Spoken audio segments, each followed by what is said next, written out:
what's happened is that at your house and at just about every business that is planning to be relevant in the future, there's a perfect storm.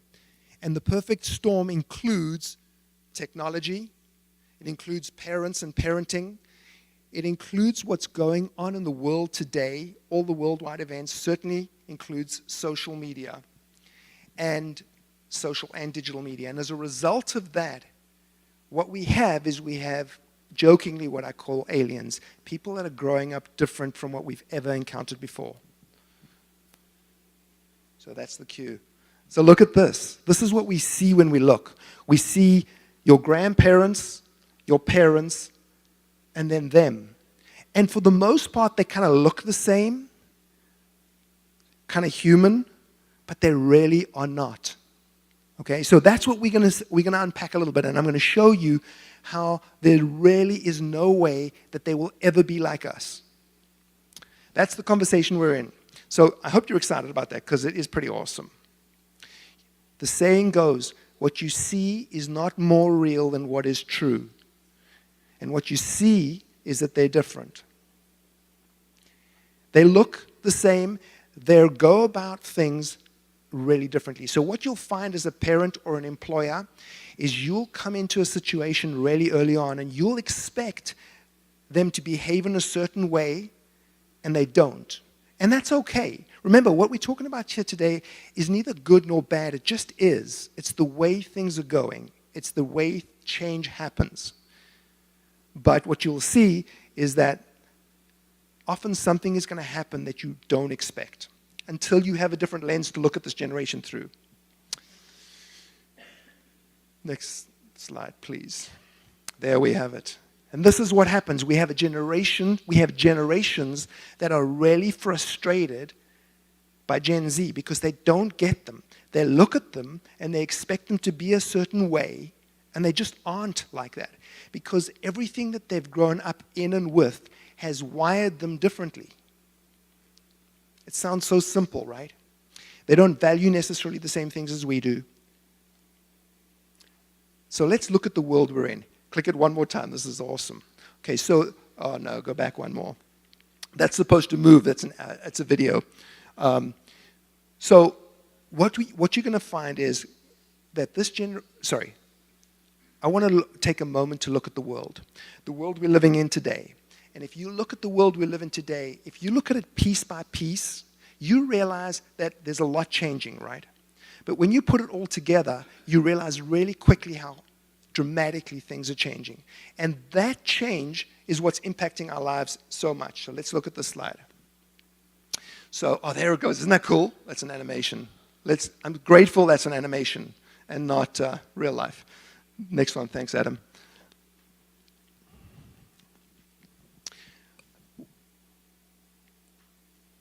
This gives you an idea of just how quickly things have changed. 50 million users is what the standard is here. It took 68 years for the airlines to get 50 million users. It took 14 years for the computer to get 50 million users. It took Pokemon Go 19 days to get 50 million users. This is just a sense of how quickly the world is changing and how all those things that I told you were the perfect storm, how those are impacting and changing the world. There's a guy by the name of Jim Keyes. In December 2008, Jim Keyes was the CEO of none other than Blockbuster. Do you guys know Blockbuster? Really? That's impressive, because they don't exist anymore, right? And Jim Keyes said in 2008, Netflix was not even on his radar. Okay, so he's probably a really smart man. This is not a case study on Netflix or Blockbusters. All I'm suggesting to you is that if you don't pay attention to what's going on, you can wake up and all of a sudden something is dramatically different. And that happened in his case. Today, Netflix is worth $150 billion, and they're spending this year $15 billion on programming. Last case study. Have you guys heard of Instagram? Have you heard of Kodak? Kodak had the opportunity to buy Instagram, didn't, and look what's going on today. Instagram is a $100 billion company.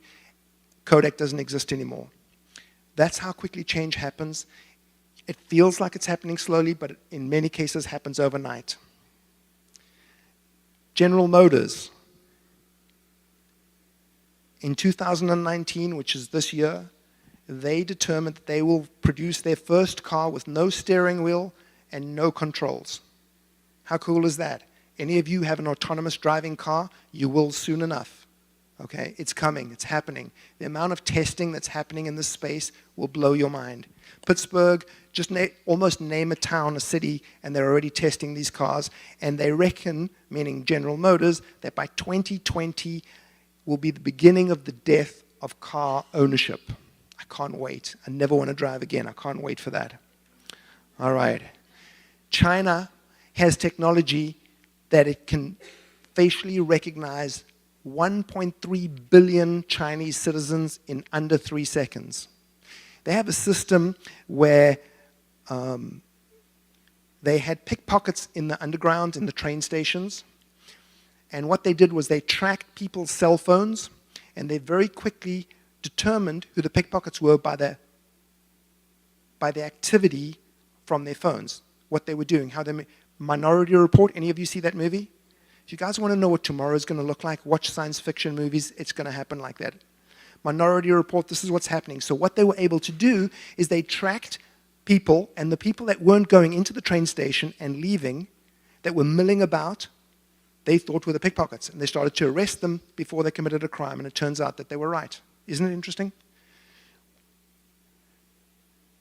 And here we have something we haven't yet seen, the Amazon drone mothership delivering your packages with smaller drones. That's going to happen before we know it. Already in Virginia, they have a drone that they use to deliver human organs for transplant. They've used a drone to get it from point A to point B, to get it there quicker, no traffic. This is going to be something commonplace tomorrow. It's already happening in some ways, in different versions of the story. So I'm trying to give you a sense. Thank you, Adam. You've got the touch, and I want to thank you for having the touch. My favorite people, Calvin and Hobbes, they talk about everything just seems the same, and one morning you wake up and everything is different. And what I'm trying to explain to you is that waking up and everything is different is happening right now. The amount of headlines I can tell you, BMW and Mercedes, two of the biggest rivals, entered into a big number, I forget the number, agreement to develop autonomous cars together. What? It's like Pepsi and Coke deciding to do something together. It's amazing the rate of technology. What's going on? We're in the deepest transformation of everyday transformation, and it's global. This is a quote I'm reading to you. There is a school at Oxford University. It's called the Martin School, and they do research. They have determined that 47% of white-collar jobs by the year 2035 are going to be automated. White-collar jobs. So let's talk about Gen Z. You're seeing that video there. I love it, right? Why? Because this is one of the first generations that is mentored almost entirely by their peers around the world, not by the generation that came before them. This is something that sets them apart. Most generations pass down what they value and what they love to the next generation. Gen Z influence one another more than the generation that came before them. That is crazy. Why are they eating Tide Pods? Because somebody else said, eat a Tide Pod. The generation before them is not going to tell them to eat a Tide Pod. It's an amazing change in the way the world works. It is a huge difference. But what is so cool about this generation is that they are colorblind. They don't see gender. They just don't see the things that so many other generations see. They allow you to be who you are, and they're good with that. A really, really interesting generation. They are the most cause-driven generation we have yet encountered. This 5-year-old, he's like, isn't it bizarre that Spider-Man is at my birthday party when he could be out saving lives? And what's he doing at my birthday party? They are cause-driven. They really care. one of the reasons they care so much is because they know about causes through social and digital media more than any before. 93% say they want to buy from a company that has social impact. So they are already starting to determine how companies behave. Now, all customers have in the past, but they are much more mobilized when it comes to that. We celebrate that they're so cause-driven. They're also one of the loneliest, isolated generations we've ever encountered. 40% less time spent with friends than the generation before them. They spend 40% less time. That is significant. When you think about the implications of what that is, significant. 25% of them have fewer jobs in school than Gen X did. In other words, while they're in school, they're not working as much as Gen X did. However, they are working in the gig economy, and if you guys know what the gig economy is, that means you're driving for Uber, which you're not, or you're doing something online to generate income, which means you can work if and when you want to. It's really amazing. And this right here is one of the reasons that we're so passionate about reaching this generation, because they're growing up somewhat alone, somewhat out of the norm that we're used to growing up in terms of social. They're sitting in their rooms, they're connected to the entire world, and they're depressed and they're alone, and we don't even know it.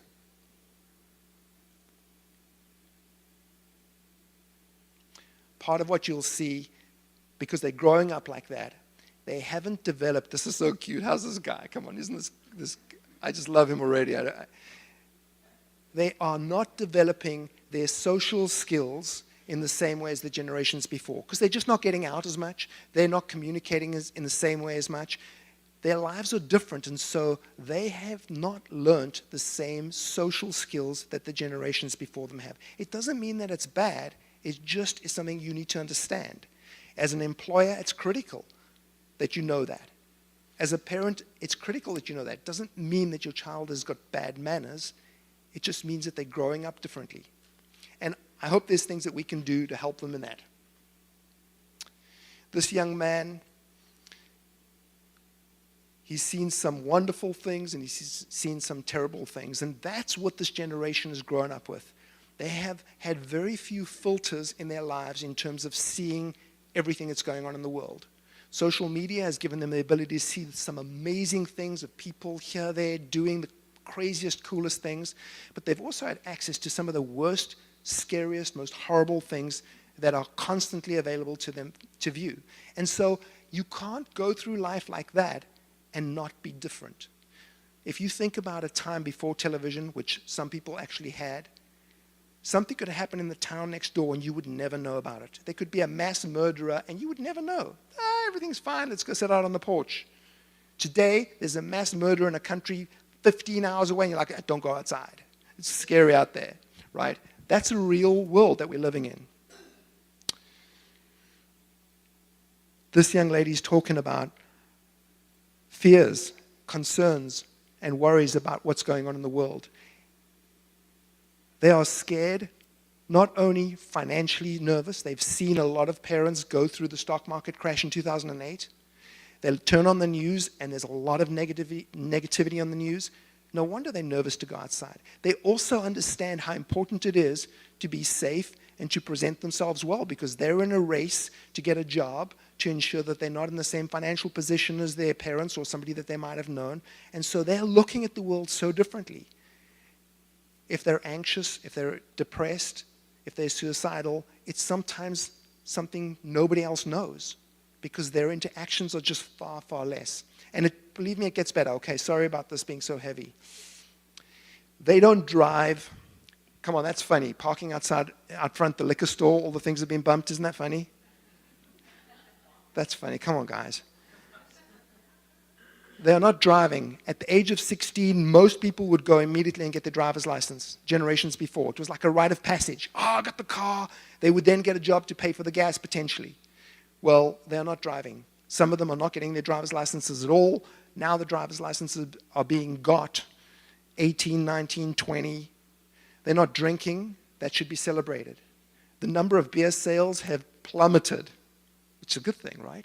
They're not having sex. They're not doing drugs. Those are all things that should be celebrated. There is an argument, however, that's part of the reason that we grow up so quickly when you go through those kinds of things. And I'm not encouraging that should happen, but that's part of the reality. So there's some things to celebrate, but they're not doing any of that because they're just not going out as much. The text pistols, communication has changed and is changing all the time. I'm going to read you a quote here. Emojis reflect the cultural revolution that has come with technology and the smartphone in particular. It's also the only form of language that can transcend linguistic borders, geopolitical and language boundaries. You see, texting crosses borders, boundaries, languages. And it is already the way that Gen Z communicates. We were talking before about how important it is to have a neat handwriting, how important it is to be able to spell check and write "Dear Sir" in an email and "Thank you so much."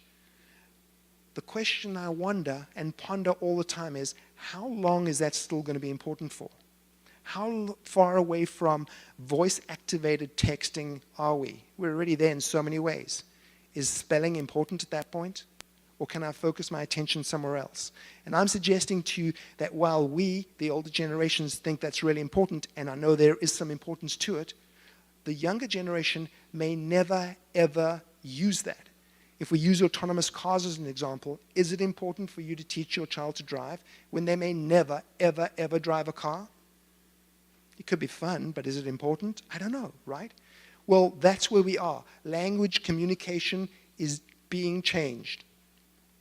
Let me share some data with you. We've got individuals growing up, isolated and customized. Every one of you are customizing your own lives. They're 80% more driven than their peers, according to them. Why? Because they know they've got to succeed. They know how hard the world is, and they're competing. Listen to this. 89% of them want to spend productive free time over just free time. So I don't just want to go and hang out. While I'm hanging out, I want to learn a skill. I want to improve in some way or another. Why? Because I understand what tomorrow is going to require of me. I understand that I'm in a process and a competition. They're incredibly motivated, incredibly driven. They're on 5 screens average as opposed to 2, and they communicate with images and not texts. Let's talk about parents. Here the parents are. They see something funky is going on, but they can't put their finger on it. And at the end of the day, that guy's running out of wherever, that bar, on fire. And they're like, oh yeah, it should be fine, let's go inside. I would not go in there. Somebody's just been set on fire. Parents are kind of like in that space right now where they're looking at their kids and like, they're just teenagers, they'll figure it out. Or everything's going to be fine. And I'm sure a lot of it will be. This is not to like, whoa, everything's wrong. But there's a better way. That's what I'm suggesting. If you can read what it says there, can you guys read that? In my defense, I was left unsupervised. He's lost both his legs, okay? Here's what's happened. Gen Z are being brought up by, for the most part, millennial parents. And for the most part, millennial parents grew up under a real helicopter parent syndrome. Do you guys know what that means? Where mom or dad was so involved in their lives that one of 2 things typically happened. 1, they never got to make a decision for themselves in case they would fail, so they have no backbone, or they have not figured a lot of things out for themselves. Or the second part is they've got a backbone, and they rebelled completely against mom or dad making all these decisions for them. And so what has happened in some cases is that they now have kids, and they are saying, just what we were saying earlier, I will not be like my mother or my father. And they have allowed their kids to free range, to grow up random freestyle. How would you like to grow up? Do whatever you like. Go wherever you want. And so they have. This generation, from a really young age, have been CEOs of their own lives. They have customized their own lives. They've eaten when they wanted to. They've Ubered when they wanted to. They've watched Netflix when they wanted to. They get irritated waiting 2 days for Amazon to deliver something. Their lives have been customized from almost the beginning. They have never known a world other than that. And so from the beginning, they have been in charge as CEOs of their own life. So when mom or dad or an employer comes in and wants to be the boss, there's a direct conflict right there. Like, what do you mean, go to the bed? I'm in charge of my own life. I'm in charge of my own time. It's customized according to my needs. What are you doing telling me? Plus, parents have grown up, they've grown up kind of hands-off. Their parents have been hands-off. And so they've been able to practice this skill and have got really good at it.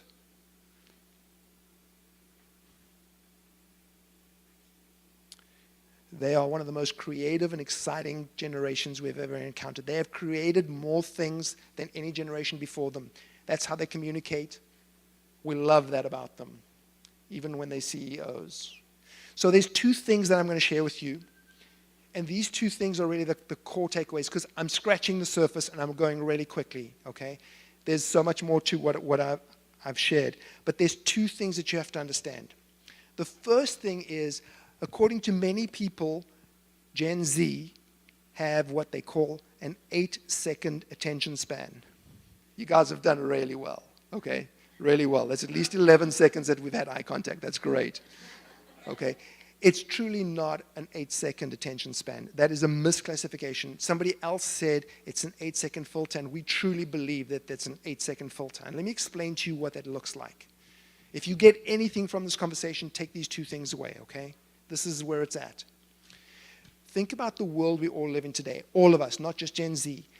There is not a moment that goes by that your cell phone isn't pinging, that there's marketing being pushed towards you, emails, everywhere you look and go, there's marketing, there's data, there's content. There are people vying for your attention 24/7.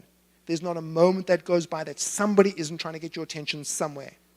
And so what they've done and what they've learned to do as a coping mechanism is filter things in 8 seconds. And if you pay enough attention, you'll see that every single person that's here today has started to practice that 8-second filter. And what does that 8-second filter look like? It looks like this. They have to decide very quickly. Come on, that's funny, right? They have to decide very quickly what they're going to consume and what they're not going to consume. So they decide whether a conversation with somebody is valuable enough for their attention, and if it is, they get curated in. So now we're talking about an 8-second filter that leads to curation. Curation means I like you, I will listen to you.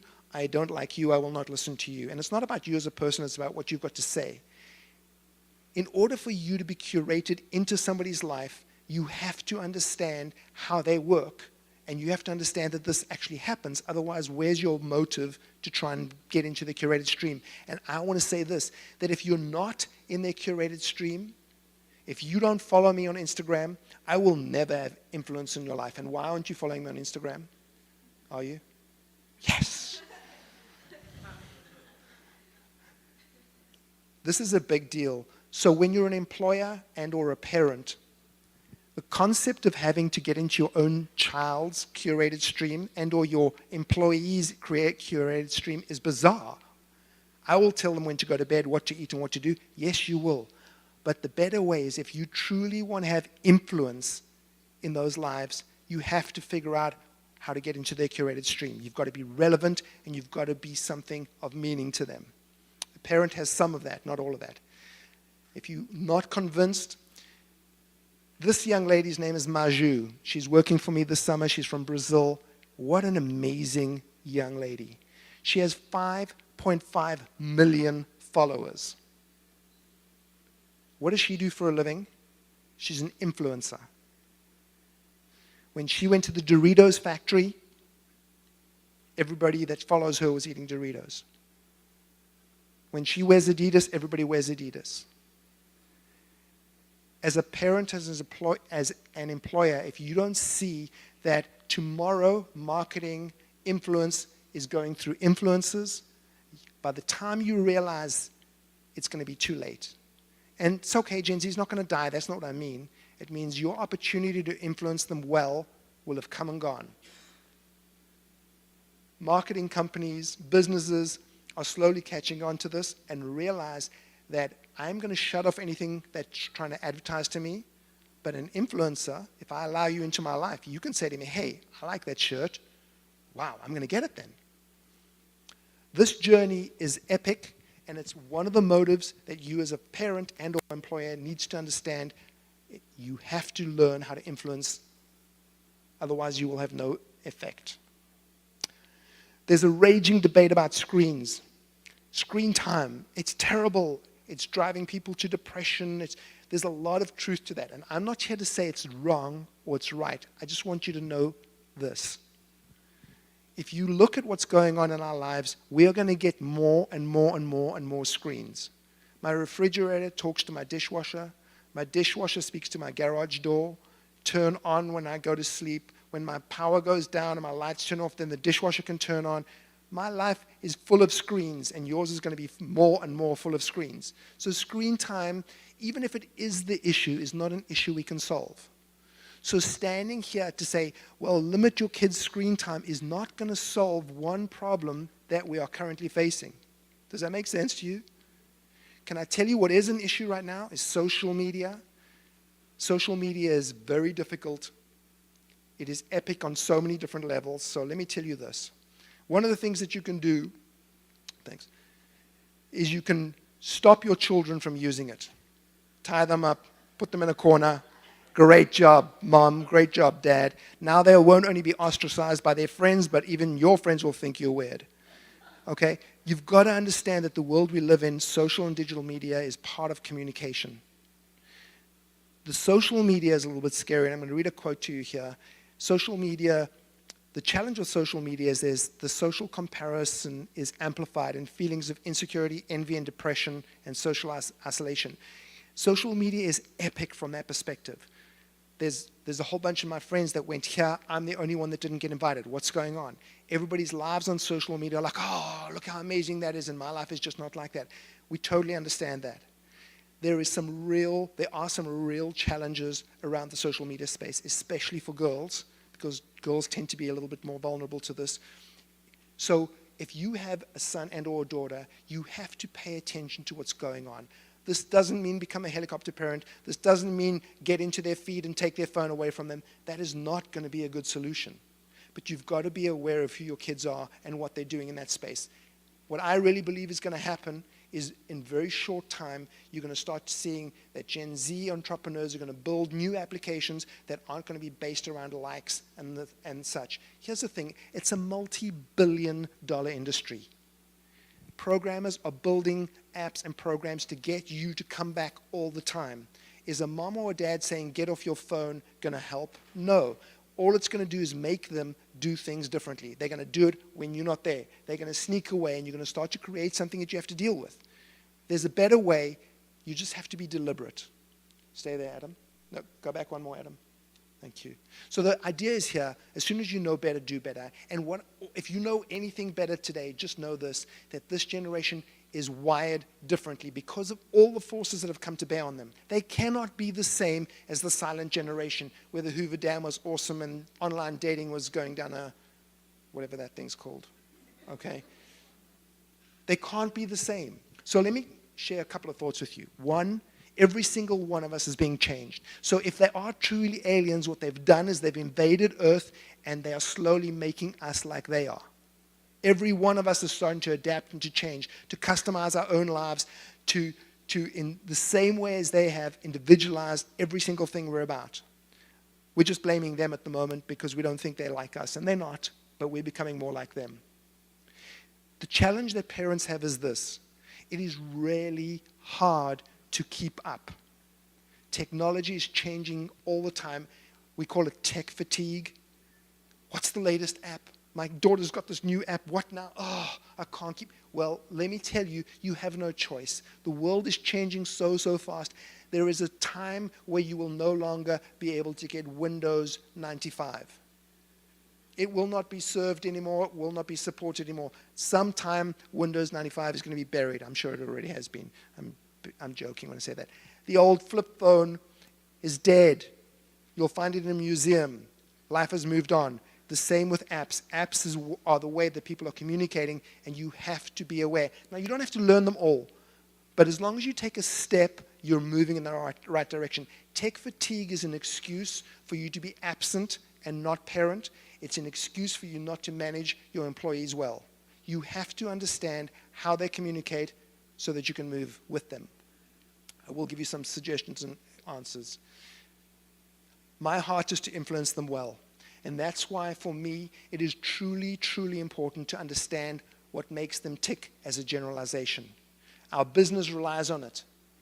If we are to continue being successful as a business after 40 years and 41 years in business, our business relies on understanding and figuring out how they communicate well and in communicating well with them. And as a parent, I'm calling you to do the same thing. All right, so the first thing you have to do as a parent is be deliberate. If you are deliberate as a parent, if you can see all these judges, now I'm not a gymnast, but not one of the judges are looking at this fellow, whatever he might be doing. It looks to me like he's flying. He's not going to get a 10 because nobody saw him flying. I mean, isn't that? So parents, the point is this. It is your responsibility to be deliberate in your parenting. It is so easy to be busy. It is so easy to be caught up in everything that's going on in your life and in your day. It's so easy to say, tech fatigue, I don't know how that Snapchat thing works. It's not good enough. If you want to influence that's positive in the lives of your kids and or employees, you have to be deliberate. And it's going to take energy and it's going to take effort. Let me tell you something cool about this generation. They have the same concentration span as I do. They live from experience to experience. And so as a parent, being deliberate in their lives, and some of the things I'll share with you in a few minutes, the ways that you can be deliberate in their lives and be curated into their stream is just by bite-sized experiences. Come on, these two are, well, at least he is having the best time of his life. He's never going to forget this moment where he got to blow, what do you call the thing? Blower, use the blower to blow his sister, I'm assuming, away, right? They live from experience to experience. When you look at what they want in their day, they want to know what's going on in their day. We're going to do this, then we're going to do this, then we're going to do this. That's what your day is going to look like. Remember, they're growing up really unsure about what's outside the doors, and when they have a sense of what's going to happen in their day, they do better. Employers, it takes effort to do that, to map out the day for them. Remember, they're CEOs, so they don't want you to tell them what to do. They want you to come alongside them. And what that has caused is it's caused the death of the sage on stage. Have you guys ever heard that? Currently, I'm the sage on stage. I'm the one with all the knowledge. You guys don't know anything. That is dead. Why? Because this is the new teacher. What do you want to know? I can tell you on this. If I don't know, I can find out. What parents, what employers need to do going forward is they need to become a guide by the side. In other words, you have the information. I need to teach you how to use that information well. So that's a major transformation. So can you see how much transformation is going on? And meanwhile, we just thought, oh, life is okay, everything's going on as usual. So let me give you a couple of tips, and I'll try and give you one or two stories. The way to get into the curated stream is to do something, and dare I say, something picture-worthy. Why? Because this is a digital generation. They love creating. So if you give them an opportunity to do something that is picture-worthy, there's a good chance they might like to do it because they are involved and on social media. If that was me, totally, I would love to share that picture, wouldn't you? That is awesome, right? More specifically, listen to me. If you can find a way to engage with your son or daughter in an area where they're not the expert and you're both learning, that is the sweet spot. So for example, Adam over here has committed to learn how to code. Because as he learns how to code, is that a yes? That yes and amen? Come on. No, it's not the first. Why? Because as he learns to code, he can learn to code with his son. Maybe you want to go skydiving because neither of you or your son and or daughter have gone skydiving. Because it's something that if I'm the expert in it already and mom or dad comes to me and says, let's do this, I'm like, yeah, whatever. I know how to do that. I don't, yeah. You've got to find ways to do that. A friend of mine, what he did, which was really awesome, was when his son had his friends around their house to do Nerf gun wars. He would go down in the basement, and they would be running around shooting each other with Nerf guns. And he would crawl around on the floor and video them with his phone. And then they would go upstairs, and they would edit the video together. Not only is he teaching them how to edit video, in fact, they started teaching him, but he's also teaching them what good content looks and feels like. Because if they don't have a grid for what's good or bad, how will they know?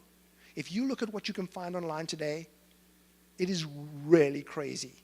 There's an influencer, Logan Paul. Anybody know Logan Paul? Logan Paul's an influencer. He was at some stage a little while ago at a forest in Japan, which is called the Suicide Forest, if I'm not mistaken. And somehow there was video of him with somebody who had committed suicide in the background. Crazy. You can find anything you want. You have to show them without telling them how to do things and do them well. You guys here, the Gen Z people that have started an Instagram channel, you are starting to tell your friends and others of your generation that are following you what it looks like to walk in a way that is good. You don't have to say it, you just have to do it. It's amazing.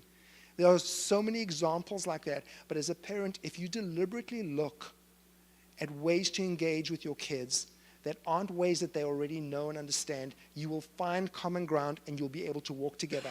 Now, it is hard. That's why we're having this conversation, because people across the world are failing in this space, never mind not even recognizing it. Just as an encouragement, okay? You are going to fail a number of times at figuring this out.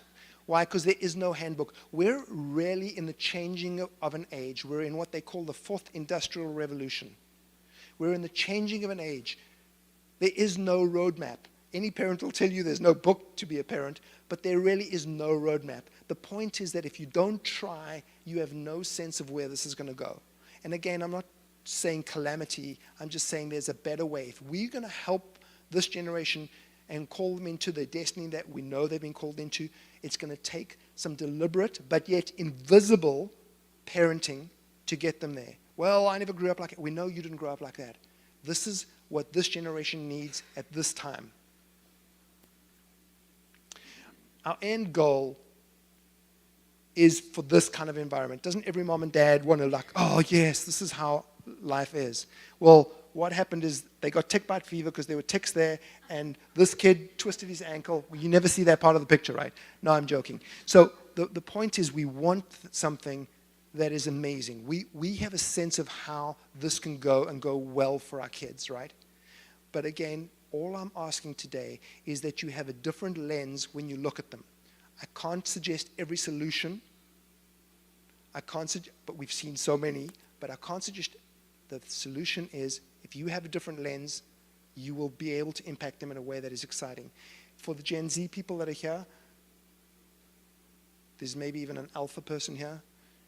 It's amazing that if you take the responsibility of what you know this generation is all about and you lead well, it's amazing how well you can impact. Nobody has as much impact on Gen Z as Gen Z.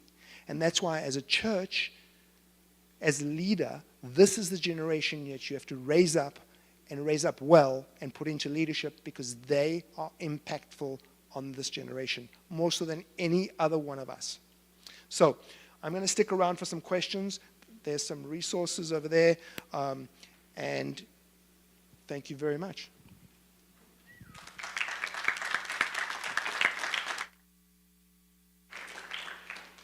You can pull that off. I think we're done, right? Let me just say this, guys. We've really just scratched the surface. I've tried to be really general. What I've tried to show you is that our world is changing. Parents have checked out. Parents need to check back in. And these aliens need a different set of rules to live by. In fact, they're living by a different set of rules. They need to be handled differently. So if anybody has any questions, you're welcome. If not, thank you so much for coming. I really appreciate you taking the time.